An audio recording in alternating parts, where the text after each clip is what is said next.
ಮನೆಯಲ್ಲಿ ಕಡುಬಡತನ, ಎತ್ತ ತಂದೆ ತಾಯಿ ಪತ್ನಿ ಮಕ್ಕಳನ್ನು ಸಾಕಿ ಸಲುಹುವ ಸಲುವಾಗಿ ನಂಜನಗೂಡು ಕೈಗಾರಿಕಾ ಪ್ರದೇಶದ ಕಾರ್ಖಾನೆಯೊಂದಕ್ಕೆ ಕೆಲಸಕ್ಕೆಂದು ತೆರಳಿದ ಕಾರ್ಮಿಕ ಕೆಲಸ ಮಾಡುತ್ತಿರುವ ಸಂದರ್ಭದಲ್ಲಿ ತನ್ನ ಎಡಗೈಯನ್ನು ಸಂಪೂರ್ಣವಾಗಿ ಕಳೆದುಕೊಂಡ ಕಾರ್ಮಿಕ. ಹೌದು, ನಂಜನಗೂಡು ನಗರದ ಕೈಗಾರಿಕಾ ಪ್ರದೇಶದಲ್ಲಿರುವ ರಾಜಶೀಲ್ ಪೇಪರ್ ಕಾರ್ಖಾನೆಯಲ್ಲಿ ಬರೋಬ್ಬರಿ 11 ವರ್ಷಗಳಿಂದ ಗುತ್ತಿಗೆ ಆಧಾರದ ಮೇಲೆ ಮಿಷಿನ್ ಆಪರೇಟರ್ ಆಗಿ ನಂಜನಗೂಡು ತಾಲೂಕಿನ ಹೊಸಕೋಟೆ ಗ್ರಾಮದ ಕಾರ್ಮಿಕ ಅಂದಾನಿ ಎಂಬಾತ ಕೆಲಸ ಮಾಡುತ್ತಿರುವ ಸಂದರ್ಭದಲ್ಲಿ ಎಡಗೈ ಮಿಷಿನ್ಗೆ ಸಿಲುಕಿ ಸಂಪೂರ್ಣವಾಗಿ ನಜ್ಜುಗುಜ್ಜಾಗಿದೆ.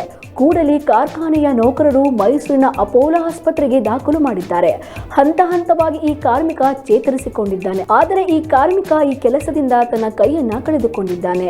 ಈ ಕೆಲಸವನ್ನು ಮುಂದುವರಿಸಲು ಸಾಧ್ಯವಿಲ್ಲದ ಕಾರಣ ಕಾರ್ಖಾನೆಯ ಮಾಲೀಕನಿಗೆ ಸಹಾಯ ಹಸ್ತ ನೀಡಲು ಕೇಳಿದರೂ ಸಹ ಈ ಕಾರ್ಖಾನೆಯ ಮಾಲೀಕ ನಾಪತ್ತೆಯಾಗಿದ್ದಾನೆ ಎಂದು ಕೈ ಕಳೆದುಕೊಂಡಿರುವ ಕಾರ್ಮಿಕ ಅಂದಾನಿ ಅಳಲು ತೋಡಿಕೊಂಡಿದ್ದಾನೆ. ಅಲ್ಲದೆ ಗೊತ್ತಿಲ್ಲದ ಕೆಲಸವನ್ನು ನಿರ್ವಹಿಸಲು ಹೇಳಿ ಇವತ್ತು ನಾನು ಆ ಕೆಲಸವನ್ನು ಮಾಡಿ ನನ್ನ ದುಡಿಯುವ ಕೈಯನ್ನೇ ಕಳೆದುಕೊಂಡಿದ್ದೇನೆ ಎಂದು ಹೇಳಿದ್ದಾರೆ.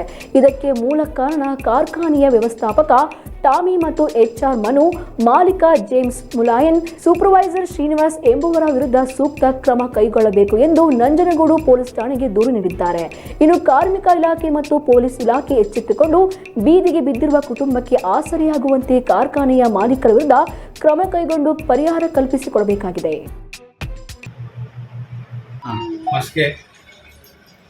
ರಾಸಿಲ್ ಫ್ಯಾಕ್ಟ್ರಿ ಫ್ಯಾಕ್ಟ್ರಿ ಬರ್ತಿದೆ, ಅಲ್ಲಿ ಆಕ್ಸಿಡೆಂಟ್ ಆಯಿತು. ಆವಾಗ ನನ್ನ ಎಲ್ಲ ಹಾಸ್ಪಿಟಲ್ ಸೇರಿಸಿದ್ರು. ನಂಗೆ ಇಲ್ಲಿವರೆಗೆ ನನಗೆ ಏನು ಸಂಬಳ ಕಟ್ಕೊಡಿಲ್ಲ ಅವರು.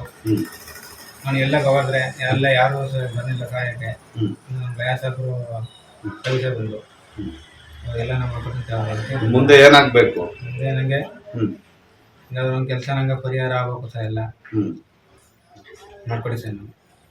ಅಲ್ಲಿ ಕೆಲಸ ಮಾಡ್ತಾ ಇದ್ದೀರಾ ನೀವು? ಹ್ಞೂ ಸರ್, ಅಲ್ಲಿ ಇವಾಗ ಮಾಡ್ತಾ ಇದ್ದೀರಾ? ತೆಗೆದಾಕ್ಬಿಟ್ರು. ಎಷ್ಟು ವರ್ಷದಿಂದ ಫ್ಯಾಕ್ಟ್ರಿ ಕೆಲಸ ಮಾಡ್ತಾ ಇದ್ರಿ? 11 ವರ್ಷ ಆಯ್ತು ಸರ್ ಕೆಲಸ ಮಾಡಿ. ಅಲ್ಲೆಲ್ಲ ನಿಮ್ಗೆ ಗ್ಲೌಸ್ ಏನು ಕೊಟ್ಟಿಲ್ಲ? ಏನು ಕೊಟ್ಟಿಲ್ಲ. ಅದಾದ್ಮೇಲೆ ನಿಮ್ಗೆ ESI ಇಂದ ಏನಾದ್ರು ಮಾಡಿಸ್ಕೊಟ್ರ? ಏನು ಮಾಡ್ತಿಲ್ಲ ಸರ್. ಆವಾಗ ಏನಾದ್ರು ಪೊಲೀಸ್ ಕಂಪ್ಲೇಂಟ್ ಕೊಡಕ್ ಆಗ್ಲಿಲ್ವಾ ಆ ಸಮಯದಲ್ಲಿ? Factories inspector. ಸರಿ, ಮುಂದೆ ಏನ ಹೇಳ್ತೀರಿ?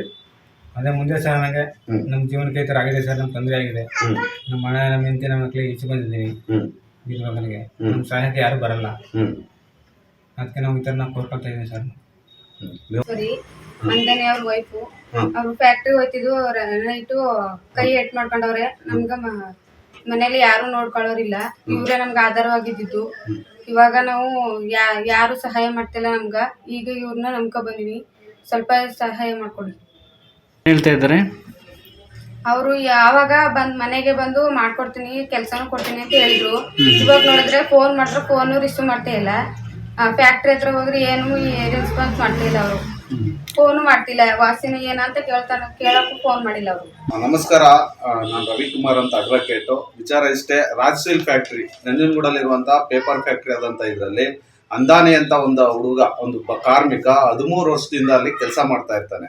ಅವನಿಗೆ ಯಾವುದೇ ಸೇಫ್ಟಿ ಮೆಜರ್ಮೆಂಟ್ಸು ಅಥವಾ ಸೇಫ್ಟಿ ಇರುವಂತಹ ಯಾವುದೇ ವಸ್ತುಗಳನ್ನ ಕೊಡದೇನೆ ಅಸುರಕ್ಷತೆ ಇರುವಂತಹ ಮಿಷಿನ್ ಅಡಿಯಲ್ಲಿ ಕೆಲಸ ಮಾಡಿಸ್ತಾ ಆತನ ಒಂದು ಕೈಯನ್ನ ಆ ಮಿಷಿನ್ಗೆ ಹೋಗುವಂತೆ ಮಾಡಿ ಅಲ್ಲಿ ಗಾಯಗೊಳಿಸಲಾಗಿದೆ ಅಂದ್ರೆ ಒಂದು ಆ ಕೈಯನ್ನು ಪೂರ್ತ ಸ್ವಾಧೀನ ಹೋಗೋ ನಿಟ್ಟಿನಲ್ಲಿ ಒಂದು ಅಸುರಕ್ಷತ ಒಂದು ಮಿಷಿನ್ನ ಆಪರೇಟ್ ಮಾಡುವಂತೇಳಿ ಬಲವಂತ ಮಾಡಿರುವಂತಹ ರಾಜಶೀಲ್ ಫ್ಯಾಕ್ಟ್ರಿಯ HR ಮ್ಯಾನೇಜರ್ ಮತ್ತೆ ಸೂಪರ್ವೈಸರ್ಗಳು ಅವನ ಈ ಏನು ದುಡಿಯೋದಕ್ಕೆ ಕೈ ಇಲ್ಲದ ರೀತಿ ಕೆಲಸವನ್ನ ಮಾಡಿದ್ದಾರೆ. ಈ ವಿಚಾರವಾಗಿ ಆತ ಧ್ವನಿ ಎತ್ತಿದ ನಂತರ ಆತನಿಗೆ ಯಾವುದೇ ಸವಲತ್ತುಗಳನ್ನು ಕೊಡದೇನೆ ಕೆಲಸದಿಂದ ಹೊರಗೆ ಹಾಕಿ